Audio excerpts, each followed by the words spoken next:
Ассалому алейкум дӯстон, хуш омадем ба шабакаи мо. Дар навори имрӯза оиди топ 5 ҷанговарони бебохти тоҷик гап мезанем ва боварӣ дорем ки навор ба шумо писанд меояд. Барои ҳамин наворро то охир тамошо кунен ва лайку комментариҳои худро дареғ надорен. Мо боша наворро оғоз мекунем. Шахсон яке аз Москва ва Московский област хоҳиши гузаштани граница дорем ва намедонем ки ба кӣ муроҷиат кунен. Пас мо ба шумо одамони бабоварӣ, Акай Ғулом ва Акай Умедро тавсия медиҳем ки тӯли чанд сол мешавад онҳо дар ин соҳа кору фаъолият мекунанд. И бародаро шуморо аз Москва ва Московский област гирифта ба мошинҳои худ ба границаи Қазоқистон бурда меоранд. Мошинҳои и бародаро мошинҳои замонавӣ буда ҳамаи шароитҳоро доранд. Барои ҳамин худи ҳозир ба номерҳои дар рӯи экран буда ё ин ки ба WhatsApp ин номерҳо занг занен ва граница гузашта ҳуҷҷатҳои худро хуб кунен ва агар ки скидка гирифтан хоҳен, пас ҳатман аз номи канали мо Паҳлавон Теҷа гап занен. Оғоз мекунем аз Бахтовар Юнусов. Ҷанговари тоҷики 24-сола Бахтовар Юнусов бо рекорди 9-0. Бахтовар ҷанговари ҳаматарафа буда дар вазни ним сабук, яъне 66 кг баромад мекунад. ӯ аз 9 ғалабаи худ 4 тоашро бо тариқи нокаут ва нокаути техникӣ, 3 тоашро бо тариқи сабмишен ва 2 тои дигарашро боша бо қарори доваро ба даст овардааст. Юнусов дар чунин ташкилотҳо ба монанди MMA Series ва Brave SF баромад кардааст. Бахтовар охирон муҳорибаи худро рӯзи 17 декабри ҳамин сол зидди варзигар аз Египет Азуз Анвар гузаронида дар якум раунд бо тариқи нокаути техникӣ ғалаба ба даст овардааст. Муҳорибаи навбатии худро боша аллакай рӯзи 8 апрел дар турнири MMA Серия 65 зидди варзигари бебохти Беларус Иван Кулак мегузаронад ва мо ба Бахтовар Юнусов ғалабаи дурахшон орзумандем.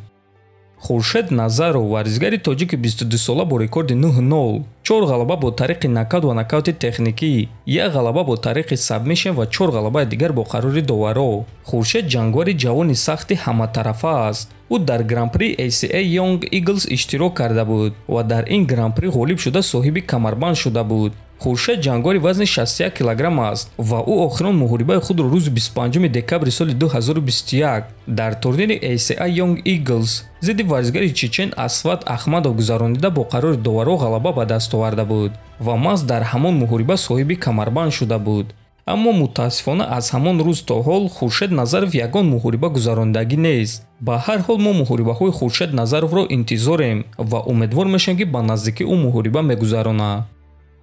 Сарварҷон Ҳомидов, ҷангори 25-солаи бебохти тоҷик бо рекорди 14-0. Сарвар ҷангори ҳаматарафа буда ҳам дар стойка ва ҳам дар замин хеле хуб меҷангад ва ӯ ҷангори вазни 61 кг буда аз 14 ғалабаи худ 4 тоашро бо тариқи нокаут ва нокаути техникӣ, 3 тоашро бо тариқи сабмишен ва 7 тои дигарашро бо қарори доваро ба даст овардааст. Сарвар дар чунин ташкилотҳои калони ҷаҳонӣ ба монанди AMC Fight Night, UAR Warriors ва Bellator баромад кардааст. Айни замон Сарвар Ҳомидов ҷангори ташкилоти Bellator аст. Ҳомидов охирон муҳорибаи худро рӯзи 29 октябри соли 2022 дар турнири Bellator 287 зидди варзигари бразилӣ Жозе Мария гузаронида дар якум раунд бо тариқи нокаут ғалаба ба даст оварда буд. Сарвар Ҳомидов муҳорибаи навбатии худро кай ва дар куҷо мегузаронад ҳозирашда маълум нест. ҷангори бебохти 23-солаи тоҷик Самандар Муродов бо рекорди 8-0. Самандар ҷангори ҷавон ва ҳаматарафа аст, аммо тарафи сахтии ӯ албатта ки греплинг аст. Муродов дар вазни нимёна, яъне 77 кг баромад мекунад ва аз 8 ғалабаи худ 1 тоашро бо тариқи нокаут, 5 тоашро бо тариқи сабмишен ва 2 тои дигарашро боша бо қарори доваро ба даст овардааст. чӣ гуна ки гуфтем греплинги ӯ хеле ва хеле хуб аст. Муродов дар чунин ташкилотҳои калон ба монанди GFC, Eagle FC ва Road to UFC баромад кардааст. ҳамчунин Самандар дар ташкилоти Eagle FC чемпиони вазни 77 кг шуда буд. охирон муҳорибаи худро Самандар рӯзи 23 октябри соли 2022 дар Абу-Даби дар турнири Road to UFC зидди варзигари бразилӣ Жан Сигуэра гузаронида дар якум раунд бо тариқи сабмишен ғалаба ба даст оварда буд ва ҷангори ташкилоти UFC шуд. аммо аз сабаби визаи амрикоӣ надоштан то ҳол дар ташкилоти UFC баромад кардагӣ нест. лекин аз рӯи овозаҳо Самандар аввалин муҳорибаи худро дар ташкилоти UFC метавонад ки моҳи октябр дар Абу-Даби дар турнири UFC 294 гузаронад ва мо умедвор мешавем ки ҳамаи кор ҳамин гуна мешавад ва мо Самандарро дар UFC мебинем. ҷангори 22-солаи тоҷик Нурулло Алиев бо рекорди 9-0.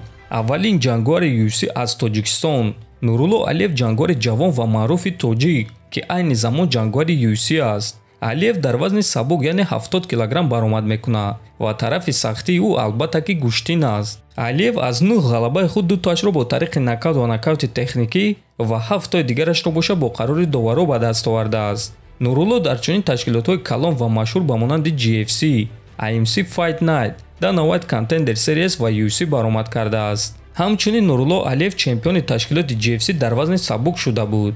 Алиев охирон муҳорибаи худро рӯзи 25 феврали ҳамин сол дар турнири UFC Fight Night зидди варзигари бразилӣ Рафаэл Альвес гузаронида бо қарори доваро ғалаба ба даст оварда буд. Бояд қайд кард ки ин дебюти Нурулло дар ташкилоти UFC буд.